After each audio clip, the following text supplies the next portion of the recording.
Bote na biso. Je viens encore cette fois-ci pour vous parler de la date biblique de la fin du monde. Et je vais vous parler de la fin du monde en tant que Yonadabite, c'est-à-dire sous la promesse que Yahweh a faite aux Yonadabites, celle de se placer devant lui pour le servir toujours. Alors, dans ce thème de la date biblique de la fin du monde, nous allons expliquer des mystères suivants. Donc d'abord, il y aura le mystère de cet animal à cette tête. Nous allons expliquer c'est quoi cet animal et qu'est-ce que cette bête représente en décortiquant qui représente chacune de ces têtes. Et nous allons aussi expliquer c'est quoi les diadèmes qui sont sur des cornes et que symbolisent les cornes. Et aussi surtout pourquoi il y a 4 représentations ou 4 entités dans cette bête. Nous parlerons aussi du dragon rouge, couleur de feu. En réalité, c'est ce dragon qui est l'auteur ou sinon l'artisan de la bête sauvage. Vous allez constater que le dragon a 7 têtes et par conséquent, la bête sauvage est créée à l'image du dragon. Qui est le dragon? Pourquoi le dragon a 7 têtes? Nous allons expliquer cela aussi. Mais avant tout, nous allons commencer par cette bête. C'est-à-dire, nous allons commencer par vous expliquer Daniel chapitre 7, verset par verset. On va le commencer au début du mois de juin. Chaque jour, nous allons aborder un verset de Daniel chapitre 7 et nous allons donc expliquer cette bête, donc le lion ailé. Nous allons dire qui représente cette bête. C'est très différent avec les explications que les chrétiens donnent. Les explications que nous donnons, ce sont les inspirations que nous avons reçues dans nos recherches à nous et elles sont très différentes avec les explications que les chrétiens donnent sur les 4 puissances. Ensuite, nous allons parler de l'ours. Qui représente l'ours et pourquoi l'ours a des côtes humaines dans sa bouche.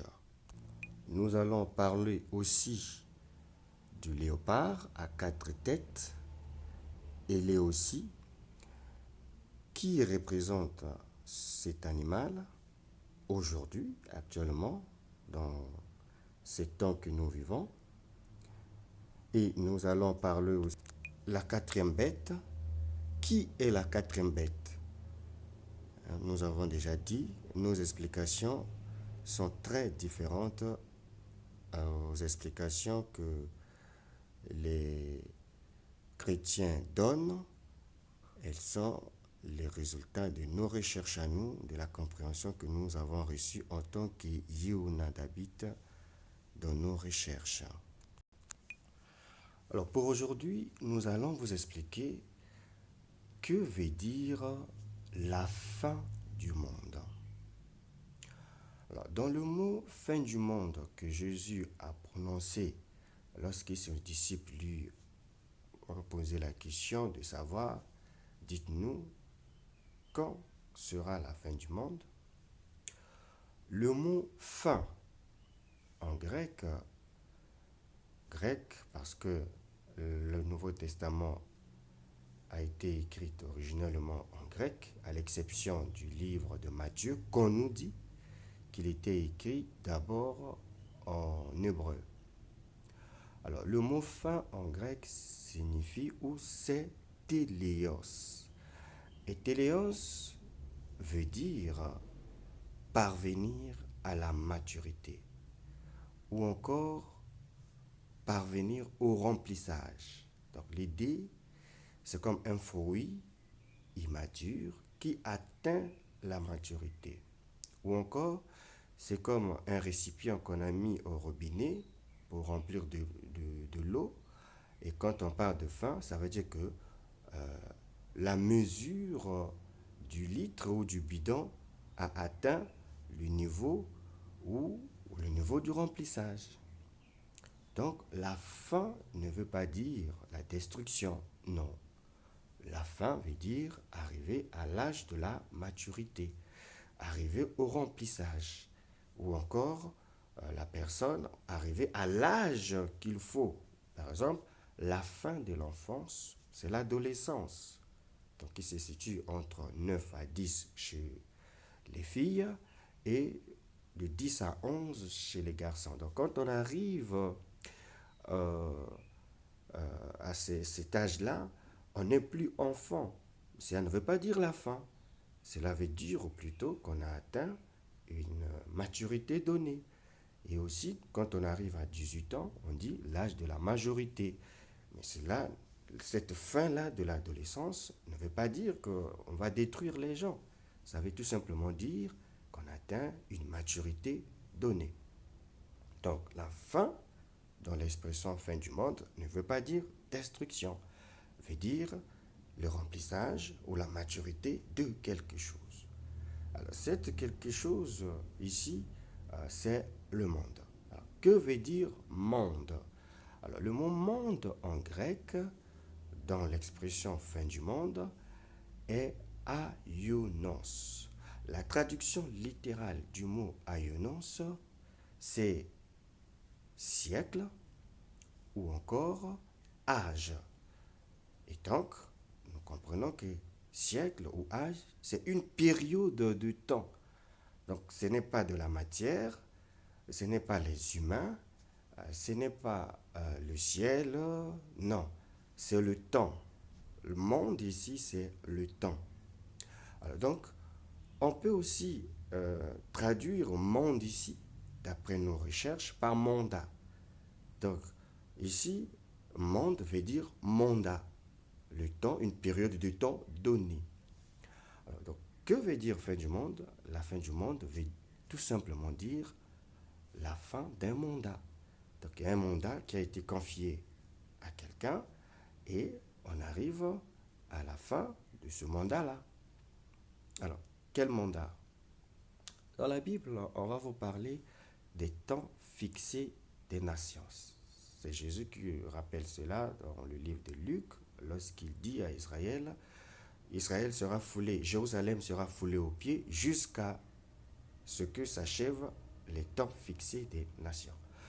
Donc, il y a un temps que Dieu a donné aux nations pour que les nations règnent, pour que les nations dominent sur toute la terre, pour que les nations dominent sur son peuple élu.